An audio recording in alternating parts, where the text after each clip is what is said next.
All right, we're back. New street, new video. Um, I appreciate everybody checking out the videos. If you get something out of it, just like it, comment if you want to. But we're gonna get into chapter 6 today of Genesis. Genesis chapter 6 is kind of broken down into two parts. It's the first part and the second part, basically. Um, Also, like God is like really mad at this point.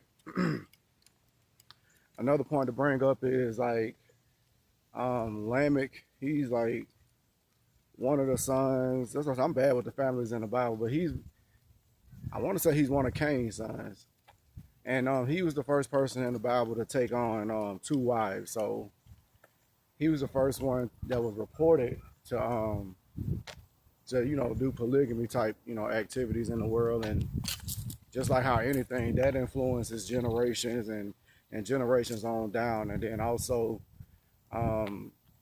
corruption came along with the sin and all that type of stuff. So I don't claim to be an expert, but that's just my interpretation of it. But yeah, it does say that he had two wives, and God did not. God didn't like that. He didn't look upon that in a good light. So that's all kind of like a preface for Genesis chapter 6. But it starts out with just God being really mad at the world and all that. And I just gathered from reading 6 chapters in of the Bible that it took, like, God ain't just a little mad at this point. He's like really, really mad.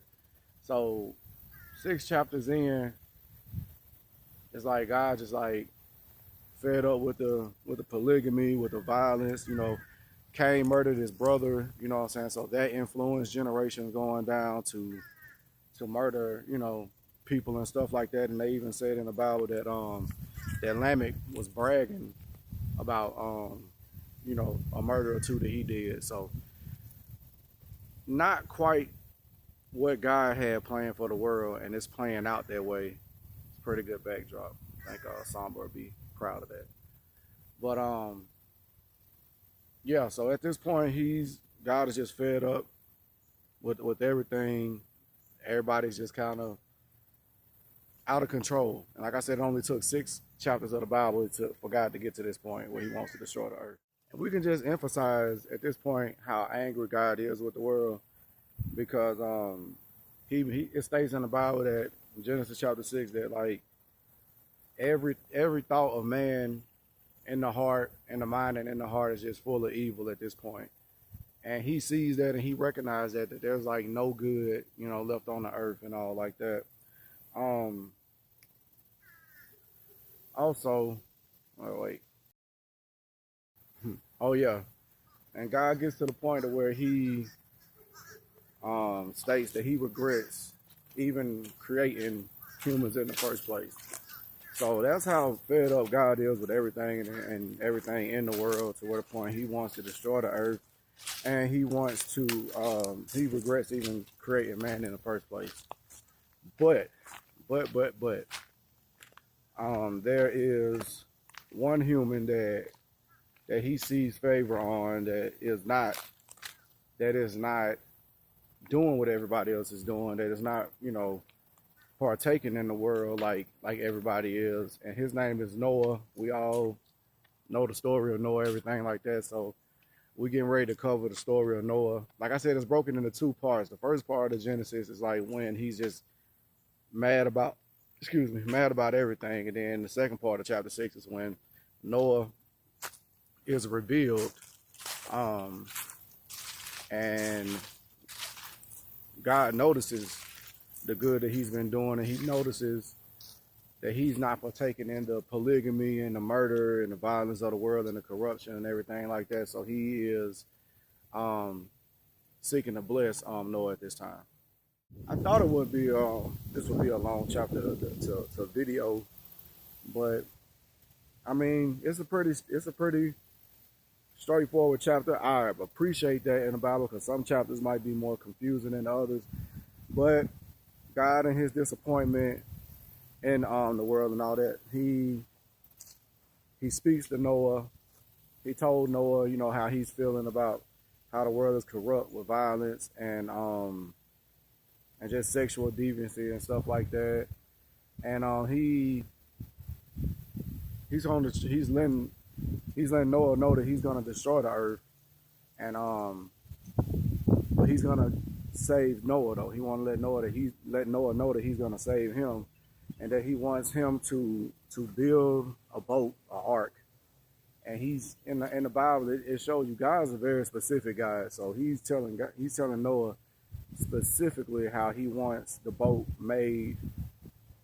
He's telling him everything about it, like how he wants it made from the ground up. He will tell him how tall and how wide it is. So God's very specific about that. And he also told Noah that he's gonna save his family, that he's gonna protect his family, when the destruction of the earth happens.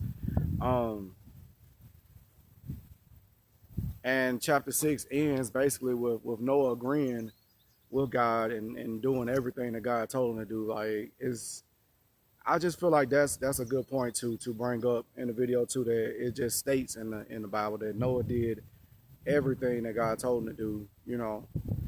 People make jokes. I made jokes for about Noah just building a boat out of nowhere, what he must have looked like to everybody around him, because like God said, the world was a certain way, a certain devious way. And while this is going on, Noah's building a boat, an ark, very specifically, very big and very wide. And I'm pretty sure he probably got some stares. I'm pretty sure he got comments. I'm pretty sure he probably got made fun of, and I always think about that, what it must have took for him just to build that boat, knowing that,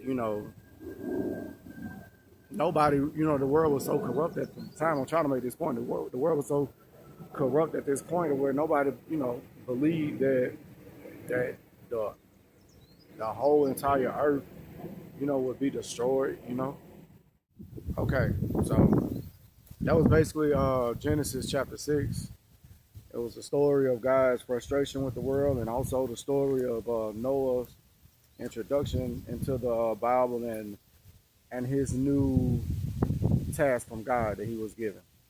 I want to tie some semen retention aspects into this, and some sobriety aspects into this.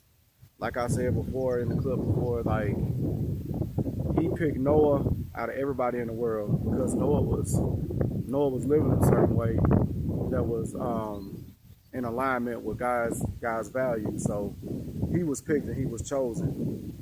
On semen retention and sobriety in earnest, we're gonna stick out like a sore thumb because a lot of people are not they're not abstaining. A lot of people are not abstaining for a lot of things. They are consuming this world with both hands. You know what I'm saying? With both feet, they are consuming this world like this. So, when you are abstaining from this world like that, I feel like it puts us, in position to be blessed from God. And I've seen that happen, man.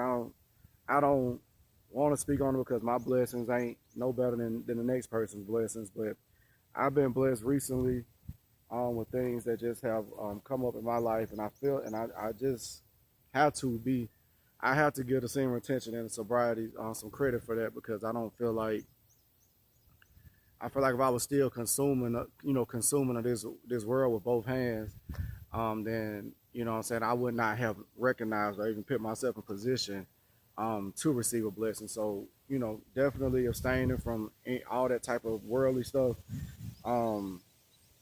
It puts you in the lineage of Noah to use a familiar story or whatever. It makes me feel like, you're part of that Noah family that's away from the world, that's apart from the world, that is doing wrong. You know what I'm saying? That's not partaking of the world, so much. And I'm not just saying me. I'm just saying, Noah's family as far as semen retention, sobriety, and just abstaining from this world, it could be wide. You know, the family can be huge. Everybody can be a part of Noah's family in that type of sense. So I say that to say that we should be trying to strive to be a part of Noah's family if that's what you want to do. Like I said, I tell people that I speak to, I never push anything on them, but if the video reaches you, if any of my content reaches you, then yeah, we should be trying to strive to be a part of Noah's family. And with that being said, it's gonna be the end of this video. If you like the video, like it. Really appreciate it. I hope y'all appreciate the views and stuff, like little country view today. It's definitely gonna change soon. Got some other things going on. Might be more lights in the next few videos that I make, but we're gonna be on to chapter 7. I appreciate y'all checking out the video every time. If you like, comment, I still will shout y'all out and everything like that. And until next time, I'll see y'all. Peace.